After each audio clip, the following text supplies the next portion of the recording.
Hi there, welcome again to the Explaining History podcast. I'm going to talk about France today, France during the Second World War, the difficulty of um, historical memory, and the problems we have in navigating collaboration, resistance, and everything in between.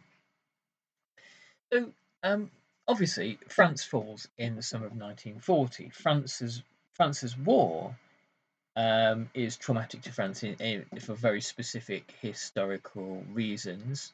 For most of the war, France itself is occupied. It's divided into two, into an occupied zone that's directly occupied and administered by the German army, and then a collaborationist Vichy Republic, the Free French who fled France, who escaped at various points, led from London by Charles de Gaulle, who has a very, very difficult and conflicting relationship with Churchill and Roosevelt, very suspicious of them. Stalin himself didn't really care for de Gaulle and thought that de Gaulle um, should be, and France itself should essentially be punished for their kind of abysmal wartime showing, which is perhaps unfair when one talks about kind of abysmal wartime performances. The first, the second 6 months of 1941 was something where the Soviet Union wasn't necessarily covered in glory. Um, there's a brilliant chapter. I've talked about it many times in Tony Judd's book Post War, and his sort of the kind of the epilogue to the book in a way. It's an essay called "From the Houses of the Dead: A Modern European Memory and the Holocaust." And in it, I mean, it's an amazing essay, and I urge you everyone to read it. But in it, he basically says that the Holocaust is a European enterprise. Um, the it becomes very easy for other European countries to hang the entirety of the blame on Germany, and obviously the vast majority of it is um, you know the doings of the Nazi state itself. But there are collaborationist regimes all over Europe that are in no way reluctant when it comes to arresting, deporting Jews. The Vichy regime and Marshal Pétain and Prime Minister Pierre Laval were enthusiastic to this aspect of Nazi racial policy. Transit camps like Drancy and Westerbork in the Netherlands were filled by Jews who had been arrested by French and Dutch police, and they're in collaborationist countries where an installed regime had been placed in power, or where there was a puppet regime. The deportations were aided and abetted. There's some examples of countries such as Bulgaria and Denmark, where there's active popular resistance to the Holocaust. And the story of Denmark is an extraordinary one. But I want to kind of come back to France a little today, because the um, the legacy of occupation and of kind of division in France is one that kind of pollutes post-war French life. And France in 1944, it fights, after the Normandy landings, fights essentially its own civil war at the same time. And as you know, the popular refrain is by the time of the Paris falls to the Allies, everybody had been in the resistance, and nobody had been a collaborator. So today we're diving into Max Hastings again, um, and here he writes about these complicated questions of identity. Much more complex and brutal issues of loyalty confronted societies occupied by the Axis. or subject to colonial rule by the European powers. In some countries, to this day, it remains a matter of dispute whether those who chose to serve the Germans or the Japanese, or to resist the Allies, were guilty of betrayal or merely adopted a different view of patriotism. Many Europeans served in national security forces which opposed Allied interests and promoted those of the Germans. French gendarmes consigned Jews to the death camps, despite the legend of Dutch sympathy promoted in Anne Frank's diary. Holland's policemen proved more ruthless than their French counterparts, dispatching a higher proportion of their country's Jews to deportation and death. This is a point that Tony Judd makes in his essay. He says that Anne Frank was not arrested by the Gestapo. She was arrested by Dutch policemen. There were French SS men and Dutch SS men, quite a few. And Belgians, and a few British as well, not very many. But across Western Europe, there were Western Europeans who looked at Hitler and said, the biggest problem that it faces this continent is the threat of communism, and they believed anti-Semitic conspiracy theories that the Jews were somehow involved in this, and they saw their country's occupation by Germany as part of this kind of civilizational struggle. Of course, they were often they were just psychopaths and sadists and enjoyed murdering people as well. That's all. Never underestimate that as a kind of a key motivation. Those that did return to France, SS men, who survived the war, created the kind of the architecture of the post-war far right in France, and obviously the Front National, that now is a serious contender for power in France, was the product of a French SS man. France was riven, writes Max Hastings, by internal dissensions. Especially in the early years of occupation, there was widespread support for the Vichy government and thus for collaboration with Germany. A lot of this was a widespread dislike of Great Britain, which has long historical roots in France, and the idea that on the French fascist right, that Britain was a country that the French should collaborate with, should join with, is treated in disdain in certain parts. The sinking of the French fleet at Mir el Kabir in 1940 adds to this kind of outrage that the British had betrayed us, and the kind of one of the sort of the ways that de Gaulle viewed his relationship with the British is he thought that they were the lesser of two evils, but they were an evil certainly, and that France was under threat not just from German occupation but from the Anglophone world as well, and that the French Empire would be lost at the end of the war, and that France might even the Americans particularly might never go home. They might just stay as an army of occupation on French soil. And he thought this really till the end of his life. He had a huge suspicion for the British and the French, the British and the Americans. Sorry, and so there is this consequently Allied soldiers coming ashore at Normandy. There was all sorts of kind of rumours and conspiracies amongst them that the French civilians were probably collaborators. It was a popular idea that there might well be German spies amongst the French as the Allies came ashore, and there were Allied soldiers that had kind of misgivings about marching into France. Obviously, it was the only way in which Nazism could be defeated and the war, from a Western perspective, could be ended. But there was not necessarily this kind of huge kind of Francophile sentiment amongst those Allied soldiers at all. And Germans had a kind of a strong sense of this. Max Hastings writes, a German officer working with the Armistice Commission in 1940 to 41, Tassilo von Bogenhardt, asserted that he found his French counterparts very interesting to talk to.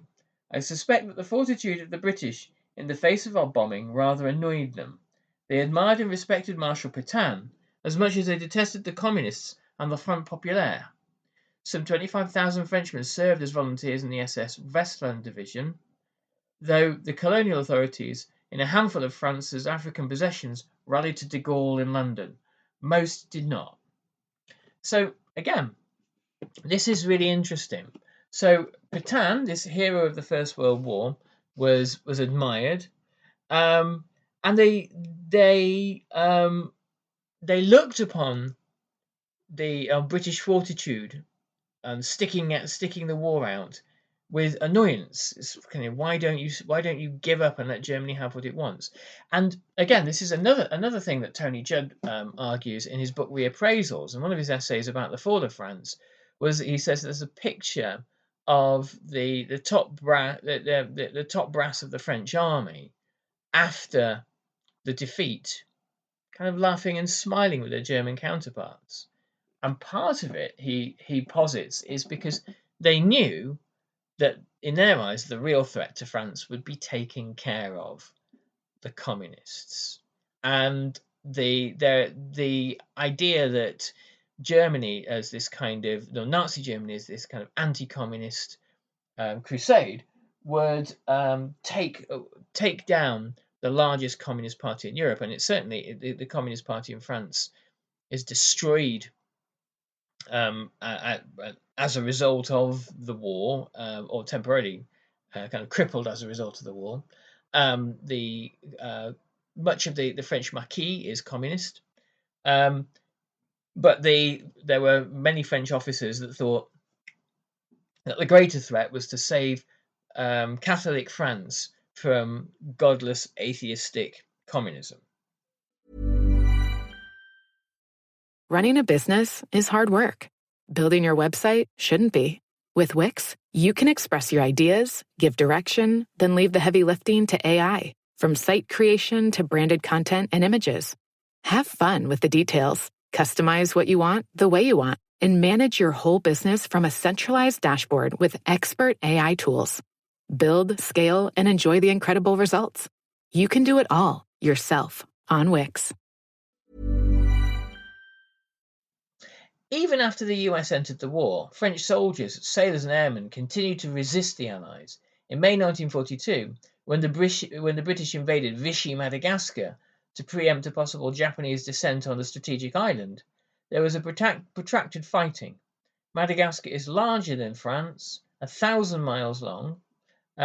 Its Governor-General signalled to Vichy, our available troops are preparing to resist every enemy advance with the same spirit which inspired our soldiers at Diego Suarez and Jajunga and Tananarive, the sites of earlier encounters between the Vichy forces and the Allies, where each time the defence became a page of heroism written by La France.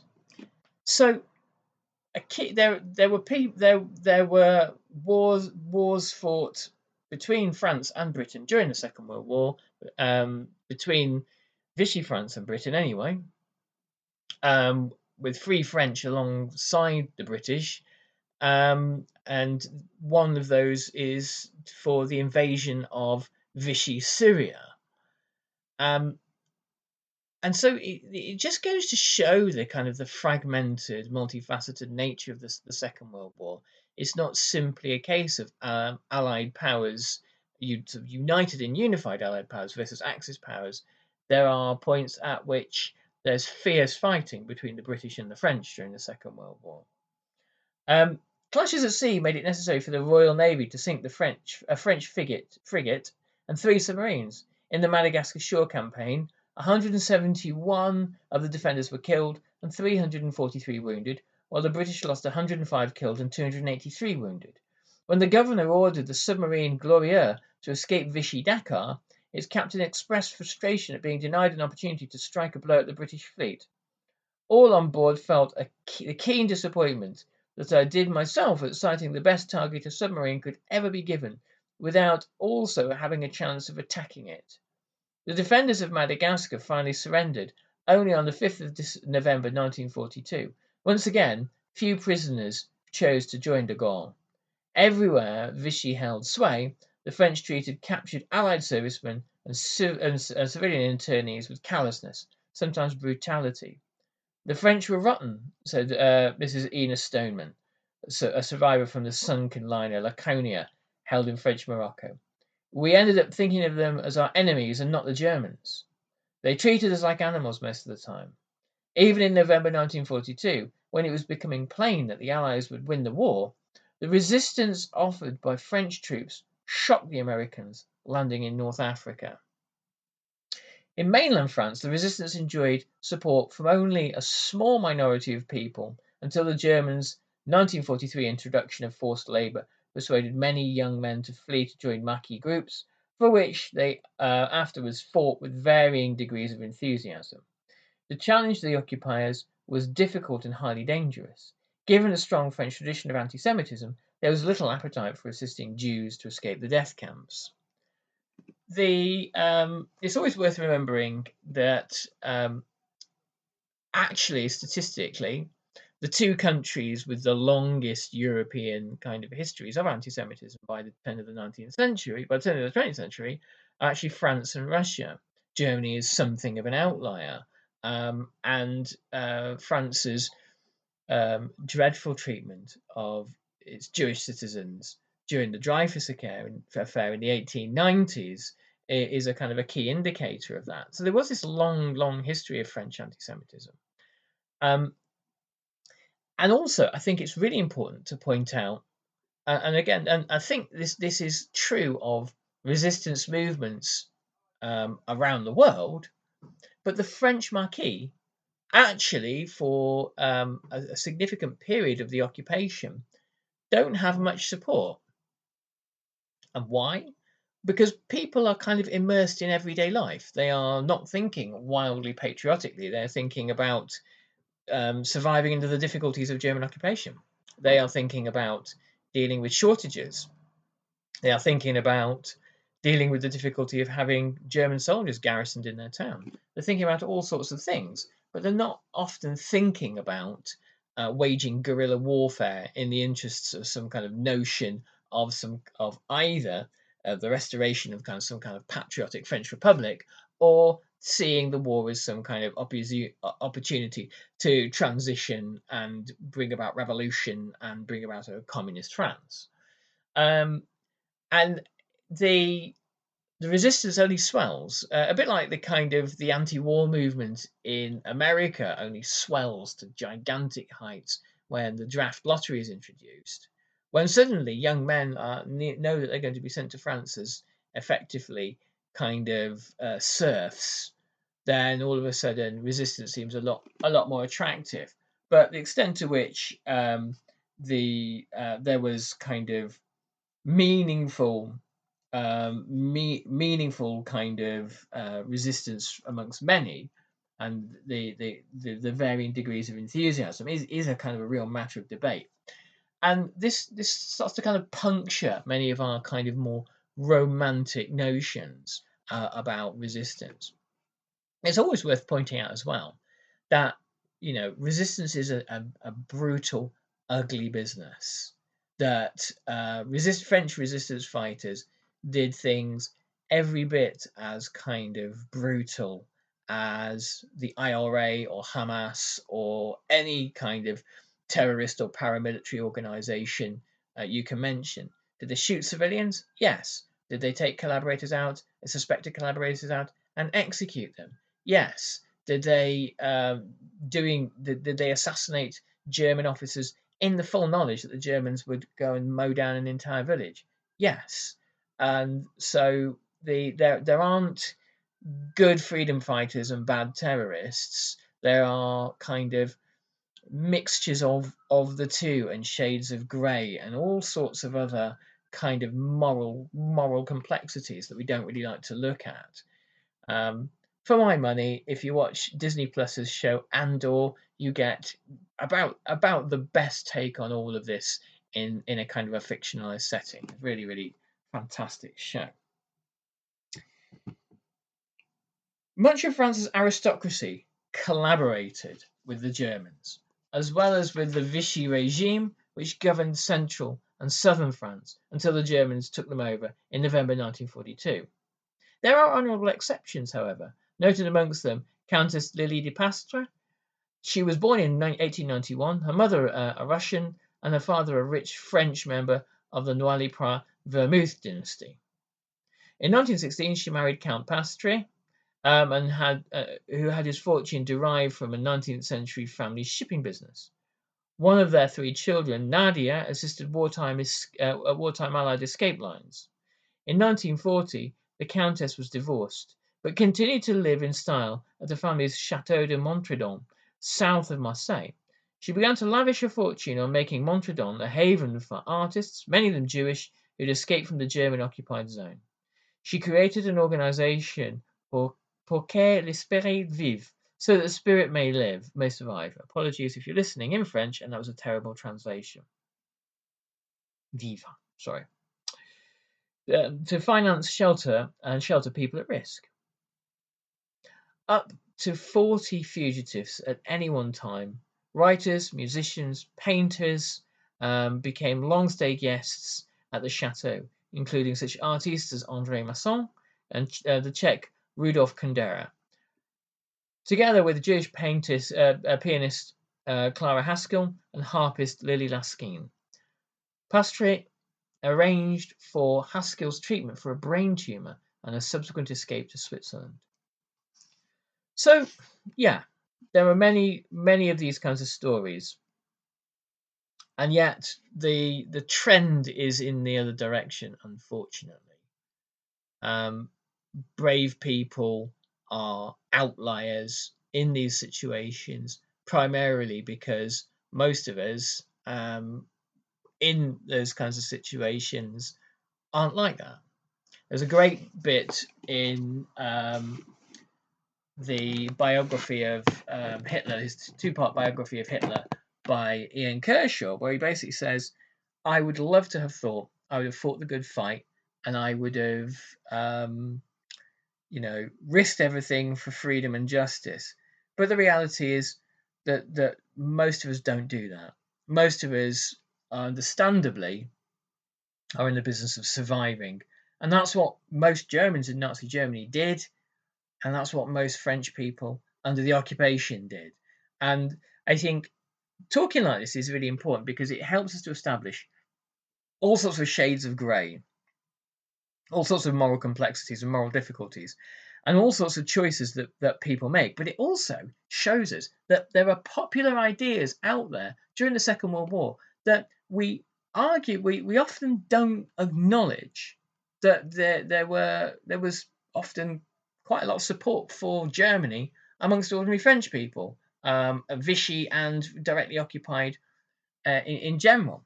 And this flips at a certain point when the writing is on the wall for the Vichy regime, and we don't acknowledge also that the extent of collaboration as well. And the reason why I think it's difficult to acknowledge this in countries which weren't occupied, it's difficult in countries like Britain or America, where the country isn't occupied and we're not faced with the choice of collaboration, is that fear in all of us that we may well have made the same choice. No one likes to admit it because everybody imagines themselves in the resistance, but the reality is virtually nobody is. Okay, so on that cheery topic, I'm going to leave you.